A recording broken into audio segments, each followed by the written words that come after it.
बिस्मिल्लाहिर्रहमानिर्रहीम।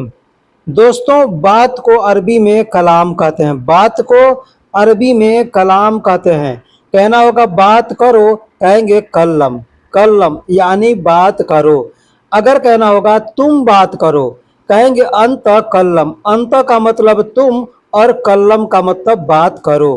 कहना होगा तुम बात करो, कहेंगे अंत कल्लम। अगर कहना होगा मैं बात करूं, तो कहेंगे अना कल्लम। अना कल्लम यानी मैं बात करूं।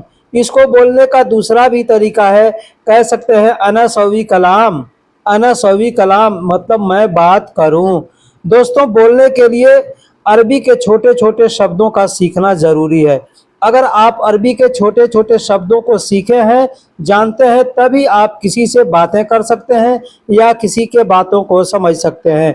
उसके लिए सबसे जो अहम चीज़ है, अरबी का छोटा छोटा शब्द याद करना। जैसे बात को कलाम कहते हैं, बात करने को कल्लम कहते हैं। कहना होगा तुम बात करो, कहेंगे अंत कल्लम। कहना होगा मैं बात करूं, कहेंगे अना कल्लम।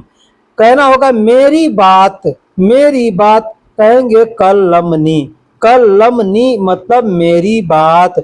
यहाँ पे नी जब शब्द जो आया है, इस नई का मतलब होता है मेरा या मेरी।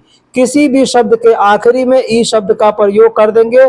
जैसे नी, ती, मी, ई, ही, ऐसे जो भी शब्द आते हैं, यानी ई आना लाजिम है, आएगा, वहां पर उसका मतलब होता है मेरा या मेरी। जैसे कल्लमनी, कहेंगे मेरी बात। वैसे ही आपको मैं कुछ एग्जाम्पल बता देता हूं। जैसे कफील यानी मालिक को कफील कहते हैं। ठीक है, अगर कहना होगा मेरा कफील, तो कहेंगे कफीली। मोबाइल को जवाल कहते हैं। कहना होगा मेरा मोबाइल, कहेंगे जवाली। ठीक उसी तरीके से कोई भी चीज़ है, अगर आपका है, अपने खुद के लिए बोलना है। जैसे मेरी गाड़ी, कहेंगे सैयारती। गाड़ी को सैयारा कहते हैं और गाड़ी को कहेंगे सियारती। ठीक है, उसी तरीके से कोई भी चीज़ होगा जहां मेरा या मेरी बोलना हो, तो उस शब्द के आखिरी में ई शब्द का प्रयोग कर देंगे। कहना होगा मैंने बात किया, कहेंगे अना सवित कलाम। अना सवित कलाम मतलब मैंने बात किया। अना का मतलब मैंने और सवित का मतलब किया या किया था। सवी का मतलब करना होता है, लेकिन अगर आप कुछ समय बीते हुए समय में जाते हैं, वहां पे कहेंगे सवित मतलब किया था या किया। और कलाम का मतलब बात। मैंने बात किया या मैंने बात किया था, कहेंगे अना सवित कलाम। पहले बात करो, अगर कहना होगा पहले बात करो, कहेंगे अव्वल कल्लम। अव्वल कल्लम। कल्लम का मतलब मैंने पीछे बताया कि बात करना होता है, और कहना होगा पहले बात करो, कहेंगे अव्वल कल्लम। अव्वल का मतलब पहला या पहले होता है। पूरी बात करो, पूरी बात करो, कहेंगे कामिल कल्लम। कामिल कल्लम यानी पूरी बात करो। कामिल का मतलब पूरा या पूरी होता है, और कल्लम का मतलब बात करना। पूरी बात करो, कहेंगे कामिल कल्लम। क्या बात है, अगर कहना होगा क्या बात है, कहेंगे एश कलाम। एश कलाम। एश का मतलब क्या और कलाम का मतलब बात। तो कहना होगा क्या बात है, तो कहेंगे एश कलाम। जैसे कुछ लोग मौजूद रहते हैं, वहां पे हम जाते हैं, कुछ लोग बातें कर रहे हैं या कोई भी मौजूद हो सकता है, वहां पे हम जाते हैं, हमको नहीं समझ में क्या है, तो आदमी वहां पे कहता है ना क्या बात है, तो वहां पे कहेंगे एश कलाम मतलब क्या बात है। या कह सकते हैं एस फी मतलब क्या है, ऐसे भी बोल सकते हैं। अगर कोई आपको बुलाता है, आप वहां जाते हैं, तो आप उससे कहेंगे क्या है, तो अरबी में कहेंगे एस फी। या कह सकते हैं एस कलाम मतलब क्या बात है।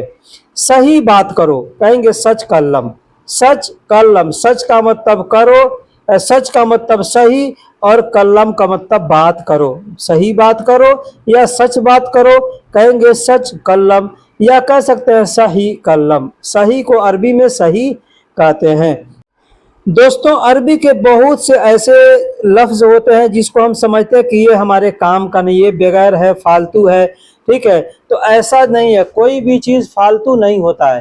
ठीक है, हर बातों को हमें सीखना ज़रूरी है, समझना ज़रूरी है, क्योंकि कौन सा बात, कौन सा लफ्ज़ कहाँ हमें आ जाएगा बोलने के लिए या समझने के लिए, वहाँ पे हम नहीं समझ पाएंगे अगर हमको जानकारी नहीं रहेगी। इसलिए छोटे छोटे शब्दों को भी याद करें। जैसे जानकारी को अरबी में इल्म कहते हैं। ये इल्म शब्द हम लोग हिंदी उर्दू में इस्तेमाल करते हैं, लेकिन अरबी से बात करना होगा तो हमको समझ में नहीं आएगा कि मैं यहाँ पे क्या बोलूं। ठीक है, तो जानकारी को इल्म कहते हैं, जानना को अल्लम कहते हैं। जानकारी को इल्म कहते हैं और जानना को अल्लम कहते हैं।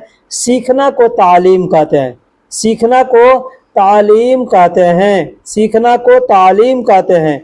जैसे कहना होगा तुमको जानकारी है तो कहेंगे फी अंत अल्लम, फी अंत अल्लम यानी तुमको जानकारी है। दोस्तों यहाँ पे और भी कई अल्फाज हैं जिसको हम इस्तेमाल करके इस हिंदी के जुमले को पूरा कर सकते हैं, लेकिन अरबी आपसे अगर कहता है फी अंत अल्लम, अगर आपको ये शब्द नहीं मालूम है तो आप कैसे समझेंगे। ठीक है, बोलने के लिए तुमको जानकारी है कि जगह पे कह सकते हैं अंत मालूम, या कह सकते हैं अंत अदरी, ऐसे भी कह सकते हैं, या कह सकते हैं अंत आरफ, ऐसे भी बोल सकते हैं। अंत आरफ का मतलब होता है तुमको पता है। अंत अदरी का मतलब होता है तुम जानते हो। अंत मालूम का मतलब होता है तुमको मालूम है। ठीक है, लेकिन यहाँ पे कहना होगा तुमको जानकारी है तो अरबी में कहेंगे फी अंत अल्लम। मुझे जानकारी नहीं है, मुझे जानकारी नहीं है, कहेंगे अना अल्लम माफी, अना अल्लम माफी यानी मुझे जानकारी नहीं है। अब इसको बोलने के लिए कह सकते हैं अना मा अदरी, अना मा आरफ, अना माफी मालूम, ऐसे भी बोल सकते हैं। लेकिन अना अल्लम माफी मतलब मुझको जानकारी नहीं है। दोस्तों ये छोटे छोटे शब्द जो है आपको देखने के लिए ऐसे लगते हैं कि इन शब्दों को आप जानते हैं, लेकिन जब बोलने के लिए जरूरत पड़ता है वहां पे आदमी का मुंह नहीं खुलता है, क्योंकि दिमाग में घुसा ही नहीं है कि हम इस शब्दों को सीखें और इस शब्दों के लिए हम समझने की कोशिश करें। दोस्तों अगर कहना हो किसी से कि तुम सीखो, तुम सीखो, कहेंगे सवी तालीम। सवी तालीम मतलब तालीम करो, तालीम करो मतलब सीखो, पढ़ो लिखो। अब पढ़ने को भी कहेंगे पढ़ाई जो आदमी करता है तो वो भी आदमी को एक तालीम ले रहा है, इल्म सीख रहा है, क्योंकि वो पढ़ाई का। दूसरा कोई है काम कर रहा है, ठीक है, वो कोई काम सीख रहा है, वो भी इल्म सीख रहा है। तो सवी तालीम मतलब तुम सीखो, तुम सिखाओ। अगर कहना होगा तुम सिखाओ कहेंगे जिब तालीम, जिब तालीम मतलब तुम सिखाओ। मैं सीख गया हूँ, मैं सीख गया हूँ, कहेंगे फी अना तालीम। मैं सीख गया हूँ यानी मुझे इल्म है तो कहेंगे फी अना तालीम, फी अना तालीम मतलब मैं सीख गया हूँ। यहाँ कह सकते हैं फी अना इल्म भी कह सकते हैं, फी अना इल्म मतलब मुझको जानकारी है, मैं सीख चुका हूँ। पूरी जानकारी है, कहेंगे फी इल्म कामिल, फी इल्म कामिल यानी पूरी जानकारी है, फी इल्म कामिल यानी पूरी जानकारी है। हाँ पूरी जानकारी है, कहेंगे नाम फी इल्म कामिल। नाम मतलब हाँ, फी का मतलब है और जानकारी को इल्म कहते हैं, और कामिल यानी पूरा या पूरी को कामिल कहते हैं। दोस्तों यहाँ पे बहुत से अरबी के शब्द ऐसे आए हैं जिसका मतलब आप कुछ और जानते हैं। जैसे सौवी का मतलब होता है करना, ठीक है। तालीम का मतलब होता है सीखना, ठीक है। तो यहाँ पे तुम सीखो अगर कहना होगा तो कहेंगे सौवी तालीम मतलब तुमको मालूम नहीं है, तुम नहीं जानते हो, इससे तालीम लो, ठीक है, सीखो, इसका मतलब ये होता है, ठीक है। तो सौवी तालीम कहेंगे। अब वहां पे जिब तालीम, जिब का मतलब लाओ होता है, ठीक है।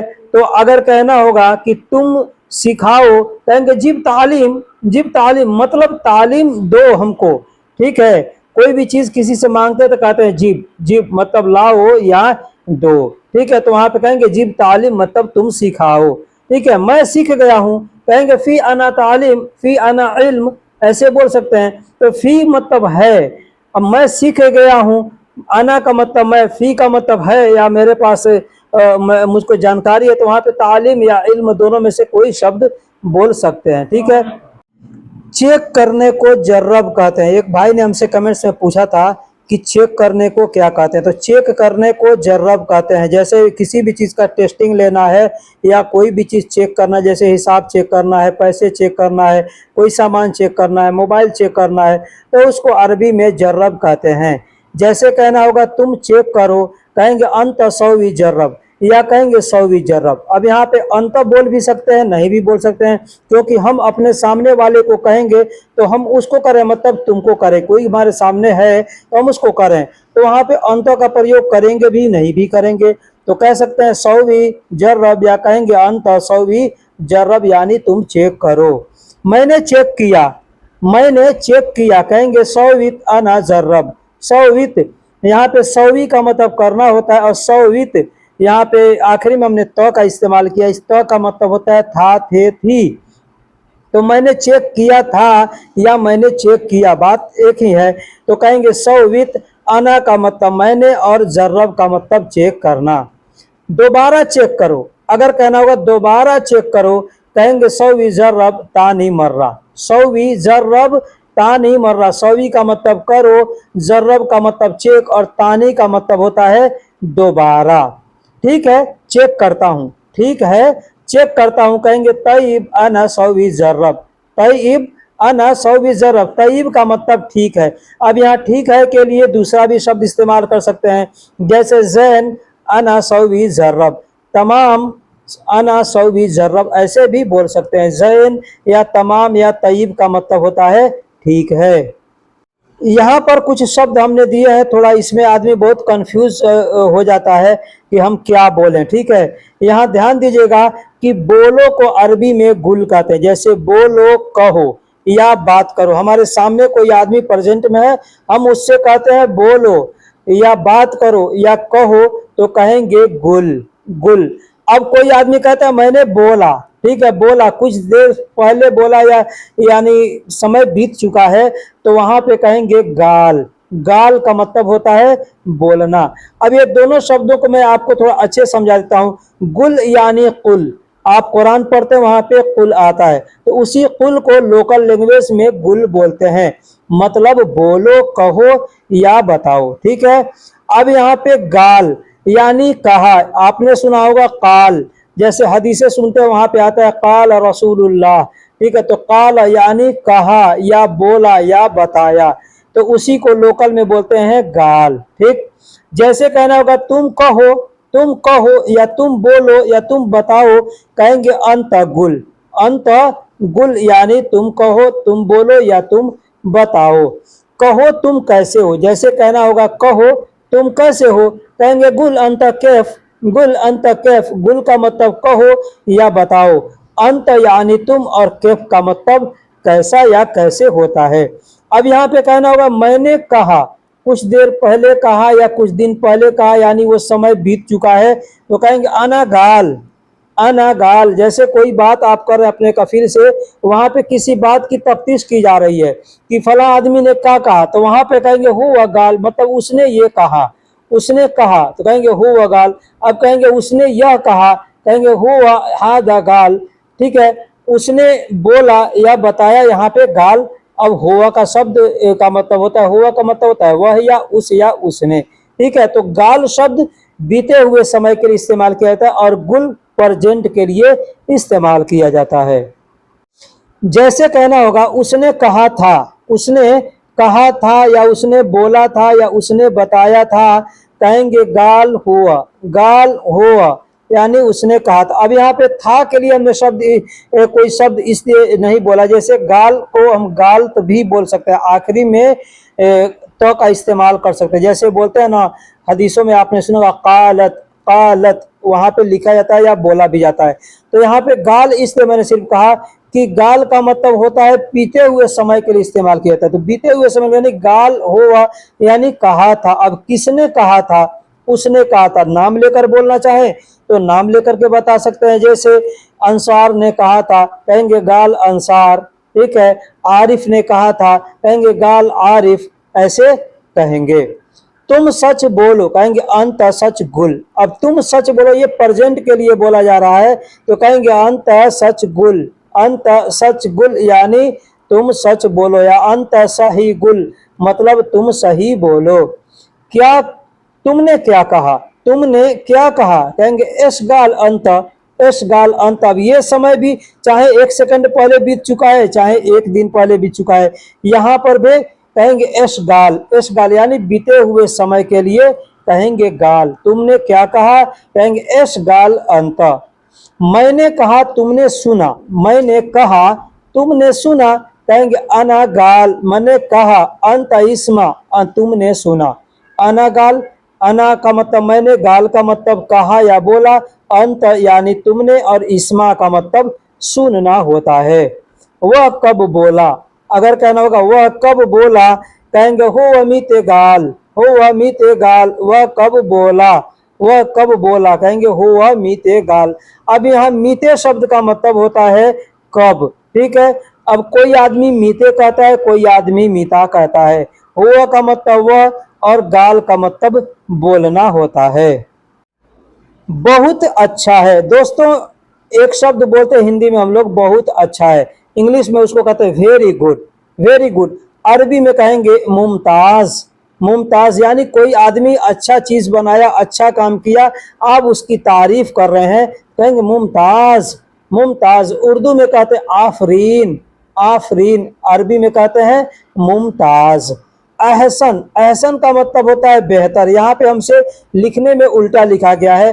अहसन अरबी का अल्फाज है और बेहतर है हिंदी या उर्दू है, ठीक है। तो बेहतर है कहना होगा, कहेंगे अहसन, अहसन यानी बेहतर है। अच्छा है, अगर कहना होगा अच्छा है, कहेंगे कोइस, या कहेंगे जैन, या कहेंगे तमाम। ये मैंने पीछे बता दिया है।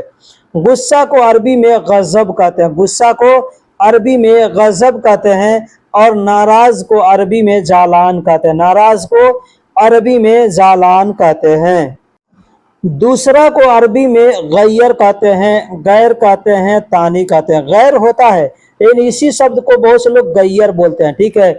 दूसरा को अरबी में गैर, ये गैर शब्द जो हम लोग हिंदी उर्दू में भी इस्तेमाल करते हैं, कहते हैं ना वो आदमी गैर है, ठीक है। तो गैर शब्द को अरबी में गैर ही कहते हैं, और इसी को लोकल में कोई कोई गैर कहता है, या तानी भी कह सकते हैं। तानी का मतलब दूसरा होता है।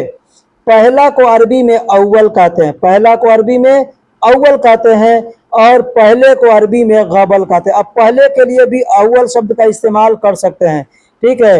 लेकिन ये गबल शब्द जो है ये समय के लिए इस्तेमाल किया जाता है, बीते हुए समय के लिए गबल का इस्तेमाल किया जाता है। लेकिन अव्वल का मतलब किसी भी चीज के लिए इस्तेमाल कर सकते हैं, जैसे वो पहला है, ठीक है। कोई सामान आप ले रहे हैं तो वहां पे भी कहेंगे अव्वल, मतलब पहला, ठीक है। और ये गबल जो है ये समय के लिए इस्तेमाल किया जाता है, जैसे तुम कब आए, तो मैं पहले आया, कहेंगे अना गबल इजी, अना गबल इजी, मतलब मैं पहले आया। और ये अव्वल शब्द है, इसको भी बोल सकते हैं मैं पहले आया, मतलब दो आदमी है, दो आदमी में पहले कौन आया, तो कहेंगे अना अव्वल इजी, यानी मैं पहले आया। लेकिन समय के बारे में बताना है, वहां पे गबल शब्द का प्रयोग करेंगे। जैसे बाद में, बाद में को अरबी में बादेन कहते हैं, ठीक है। बाद में को अरबी में बादेन कहते हैं। बीच या दरमियान, हम लोग कहते हैं बीच या दरमियान, या इसको एक और चीज है नॉर्मल, इंग्लिश में नॉर्मल भी कहते हैं, अरबी में इसको वसत कहते हैं। वसत यानी बीच का, न ऊपर का न नीचे का, बीच का, न आगे का न पीछे का, बीच का, ठीक है। न पहले का न आखिरी का, बीच का। तो वहां पे कहते हैं वसत, यानी मीडियम कह सकते हैं, नॉर्मल कह सकते हैं, ठीक है। अगर कहना होगा दूसरा नहीं चाहिए, कहेंगे माँ ए बी गैर, या कहेंगे माँ ए बी गैर, या कहेंगे माँ ए बी तानी, मतलब दूसरा नहीं चाहिए। यहाँ पे हमने ए बी शब्द का प्रयोग किया जान चाहिए के लिए, तो यहाँ पे चाहे तो ए बी की जगह पे इबगा कह सकते हैं, जैसे माँ इबगा गैर, यानी दूसरा नहीं चाहिए। या कहेंगे माँ इबगा गैर, मतलब दूसरा नहीं चाहिए। या कहेंगे माँ इबगा तानी, मतलब दूसरा नहीं चाहिए। पहला कौन है, अगर कहना होगा पहला कौन है, कहेंगे मन अव्वल, मन अव्वल। मन का मतलब होता है कौन, और अव्वल का मतलब पहला। अगर कहना होगा पहले से, कहेंगे मिन गबल, मिन गबल। यहाँ पे दोनों जुमले हमने इसलिए दिए हैं कि मन का मतलब कौन होता है और मिन का मतलब से होता है। कौन के लिए भी बहुत से लोग हैं जो मिन शब्द का प्रयोग करते हैं, वैसे बोला जाता है तो लोग समझ जाते हैं, लेकिन मन का मतलब कौन होता है और मिन का मतलब से होता है। जैसे कहना होगा पहला कौन, कहेंगे मन अव्वल, अगर कहना होगा तुम कौन, कहेंगे अंत मन। वह कौन, कहेंगे हो व मन। ठीक है। अब कहना होगा पहले से, कहेंगे मिन गबल यानी पहले से। कहना होगा मुझसे, कहेंगे अना मिन यानी मुझसे। तुमसे, कहेंगे अंत मिन यानी तुमसे। ठीक इस तरीके से बोलेंगे। बाद में करूंगा, कहेंगे बादेन सौवी। बादेन यानी बाद में, और सौवी का मतलब करूंगा। अब कोई चीज बनाना होता है, कोई आदमी करता है बना दो, तो भी वहां पे कहेंगे बाद में करूंगा, तो कहेंगे बादेन सौवी यानी बाद में बनाऊंगा। दो और एक के बीच में, अगर कहना होगा दो और एक के बीच में, अब यहाँ पे 3 और 4 के बीच में, 5 और 6 के बीच में, ऐसे भी कह सकते हैं, या उसके और उसके बीच में। ठीक है, ऐसे आदमी बोलता है ना। यहाँ पे मैंने एक समझाने के लिए जुमला दिया है कि 2 और 1 के बीच में, जैसे कोई काम कर रहे हैं वहां पे काटना है, तो आदमी कहेगा 2 इंची और 1 इंची के बीच में से काट दो, ऐसे बोलते हैं ना। या 2 या 3 के बीच में छोड़ दो, ऐसे आदमी कहता है। तो 2 और 1 के बीच में कहना होगा, कहेंगे वसत वाहिद व इतनैन। वसत यानी बीच में, वाहिद यानी एक, व का मतलब और होता है, और इतनैन का मतलब 2 होता है। तो दोस्तों वीडियो कैसी लगी आप हमें कमेंट बॉक्स में ज़रूर बताइएगा। लिखने में बोलने में कुछ गलती हुआ हो आप कमेंट्स में वो भी बताइएगा। फिर मिलेंगे किसी अगले वीडियो में। अगर वीडियो पसंद आई है तो लाइक करके और शेयर ज़रूर कीजिएगा।